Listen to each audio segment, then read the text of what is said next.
Hi, hello and welcome to AB Soccer's first instalment of a series of tactics soccer videos focused on youth soccer from U9 all the way up to U18 and above. We'll be focused specifically on the 7 vs 7, 9 vs 9 and 11 vs 11 formats, and the purpose of these videos is to discuss some of the experiences I have had as a coach working with amateur youth teams in the US and the UK, and to analyse the positives and negatives of different formations and systems.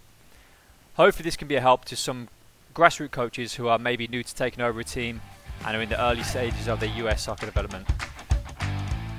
So the focus of today's video is going to be the advantages of a 2-3-1 or a 2-1-2 system and how that lines up against a 3-3 system. So this is the 7 vs 7 format.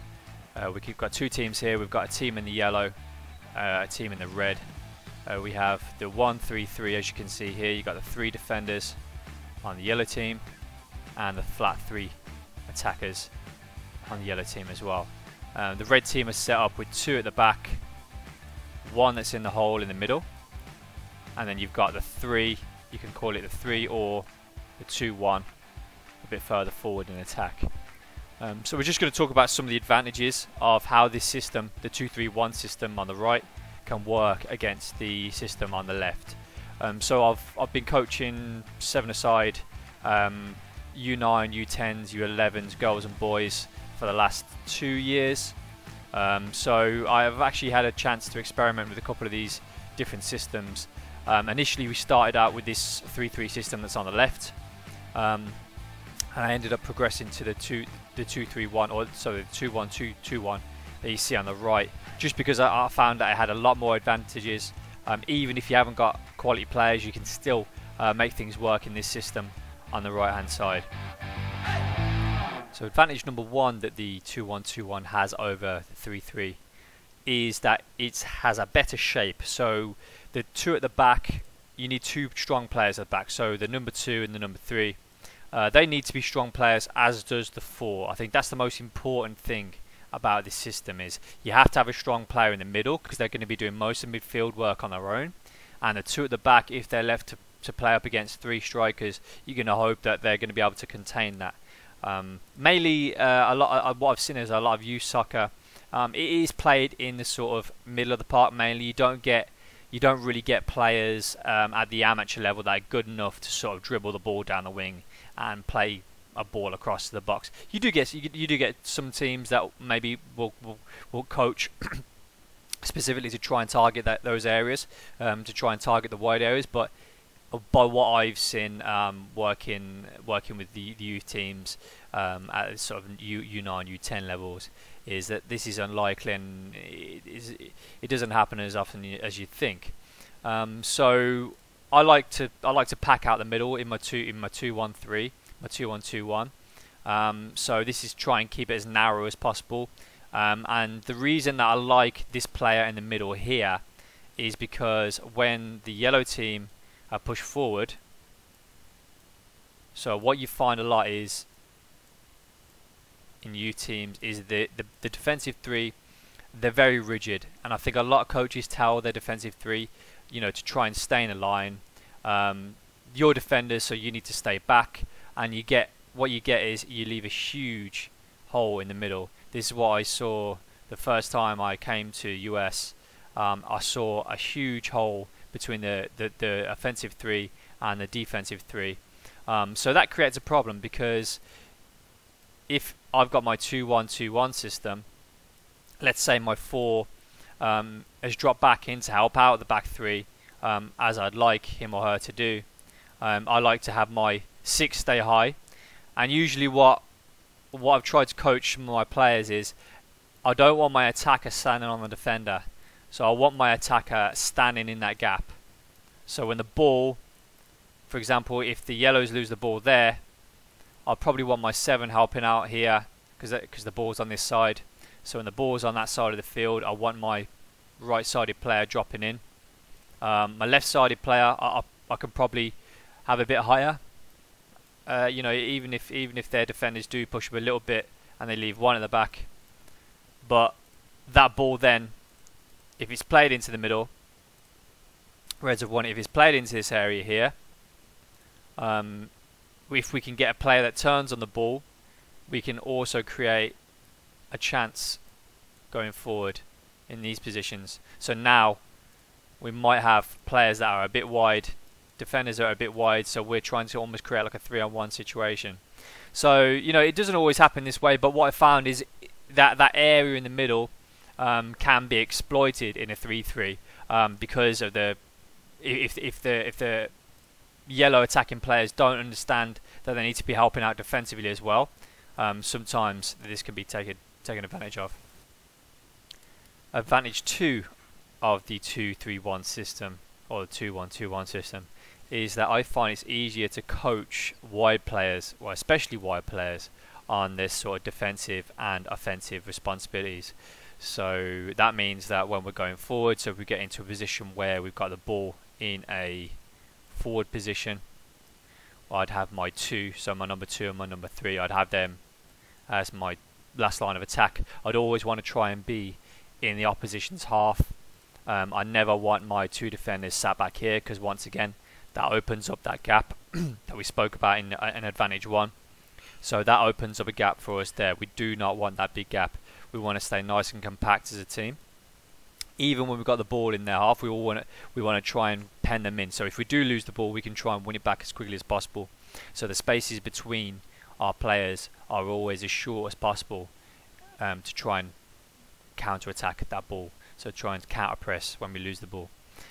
So even in these positions here, if we lose the ball to a yellow, so yellow takes that ball off the 7 and goes past him. Okay, so immediately what we're looking at is we don't want our forward 3 just thinking, alright, that's it, our job's over, we've lost the ball, we'll just sort of wait around on the halfway line. We immediately want those players to start dropping back in, and this is hard to coach at the amateur level with this sort of U9-U10 age groups. It is that sort of transitional element that we're trying to teach them, but it's so important. If you can get your kids understanding that as soon as possible, you're going to do better for it. So, you know, obviously in this situation, forwards caught the wrong side, so there's a big gap in the middle. We'd be looking for this player to cover. So if that ball does get played into this area, we're looking for this 3 to cover here in this situation, but we're also looking for that 5 to come back, because that 7's going to be running to try and join the attack for the yellows. So yeah, so the advantage is you can quite easily coach the players about their defensive and offensive responsibilities. So we just go back to our original systems, how we originally set up.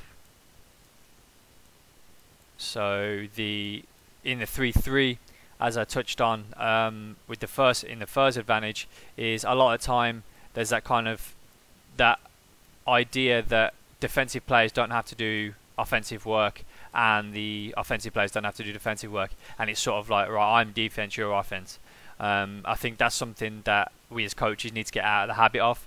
I know not everyone does it, but I have seen it on the sidelines, where it's kind of like I've seen the back 3 and the offensive 3 this far apart, and that is so dangerous if you lose the ball, because there's a huge gap in the middle. So you never really want a gap, because it is hard to teach kids at this age about low blocks and about high blocks. High presses is one thing. You can just tell them, make sure that all the players are in the opposition half to try and win the ball. That's fairly easy to coach, but trying to teach players to get behind the ball just to stifle the opposition is a very difficult technique to teach your kids at a young age, especially in amateur soccer. Advantage 3 for the 2-3-1 system is that I feel it offers some tactical fluidity and flexibility. So if we go back to this situation here where the attackers have got the ball here, let's say for example you got a team that pushes their players forward. We're in this situation here, so you have a 4 that you can tactically get them understanding their positioning. If you can get them to drop in and to help out the back 2, you are creating that 3 that you had before. The only difference is that we're a bit closer together. And also, if that 4 wins the ball, so usually this player needs to be strong. In my girls team, this is the best player that we have. So it's always important, if they can win the ball, they can carry, they can play a pass, and then immediately they're transferring into an attacking player. And it's also important to make sure that these players know to get up with that number 4. So I just think it offers a bit more tactical fluidity. Whereas you've got the back 3, it's kind of like, alright, so this player, they could do that as well. So this could be the number 3 in this situation. But sometimes I've found that, you know, this player usually is the one that stays back, the one that drops back, and these two kind of just, alright, so coach has told them to stay in line with the 3. So make sure you stay in line. Usually this is a solid player for the opposition. What I found is you centre back usually won't have a good spine through the field. So with the 2-3-1, I've always got my 2 centre backs are solid. Your best player in the middle, just ahead of them, doing the sort of box to box midfield work. Your 2 wide players, you can afford them to be the less technically proficient.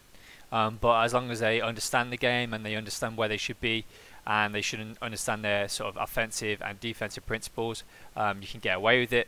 And also, obviously, you want someone who can put the ball in the net up front. So the last advantage 4 for the 2-3-1 system is passing lanes or options. So what this means is if we're starting with the 6 as the striker here, so say we're playing the ball back to the 4. Let's say, for example, these players push up. Okay, so in a 2-on-3, we have the option to play an angled pass. And I think angled passes are so important with this game because we're creating these shapes, we're creating these triangles with these players. I think this system allows for that. It's always a potential angled pass, and you're always leaving players with, or you should always be leaving players with the option of 2 passes at least. So even if that player does press the player on the ball and there's a player push there, you got the opportunity to play the pass in there to the 2, and then hopefully the 6 should be creating some space in the middle. On the flip side to that, when the 3's got the ball, when the yellow 3's got the ball and the 6 is pressing here, what I find is that flat passes don't do anyone any favours. So a flat pass goes in there, and we've got a lot less options as a yellow team, I think.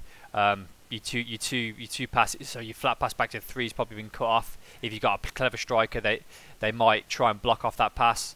At this age group, probably not as it's probably not as common for players to have that kind of intelligence to block the pass off, and they're almost certainly not going to go back to the keeper at amateur level at this age group. So unless that 6 is shown in the middle, you've got an opportunity where you could probably press that number 4 if they're blocking that pass there, and there's a good chance that you might take the ball off them. So I just think it's quite flat. So the 3-3 is quite flat. So if we had a start as a starting position, we had that 2 there, so for the yellow team, and the 3 here, there's already that pass in there potentially. That pass has already been created just based on the shape. So we're already creating passing lanes for the triangles, the triangle shape. So we can always try and play that. There's a 1-2 there, or there's a give and go.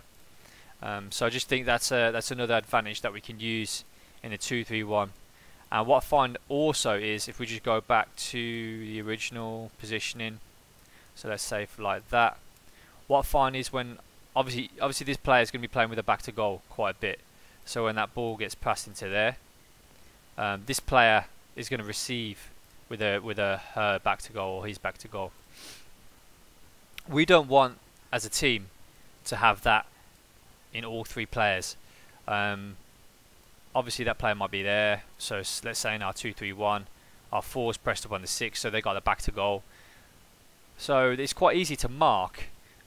This player might go there, but you're not going to get a player that's going to pass straight through unless they get wide, which might be an option. In that case they can open up and then dribble. But what I found is that a lot of players, you know, at this age especially, they don't open up like that as quickly as they possibly could. So I just think having that system already implanted, and you're not even if the player receives that out wide, you're probably going to feel pretty safe that you can trap back even if they're going to go dribble down that way, you're going to feel pretty safe that 7 can trap back and sort of cut off any sort of danger. And even if the 6 goes in there, I'd still back my team in these positions, because as I said before in earlier on in the video, it's very unlikely that you're going to get players that can sort of play, you know, across in, and there's going to be a finish. Very, very few goals I saw in the last couple of seasons that have been from crosses. So usually a lot of it is breakaways in the middle of the park. So that's just another advantage, just to cap it off. Just comparing this sort of the 2-3-1 system up against a 3-3-3. So hopefully you've learned a few things from this. Drop some comments in if you like the videos. I'm going to be doing a 9-a-side one, an 11-a-side one, and possibly some more sort of related to different aspects, different defensive principles, different offensive principles. So yeah, cheers guys.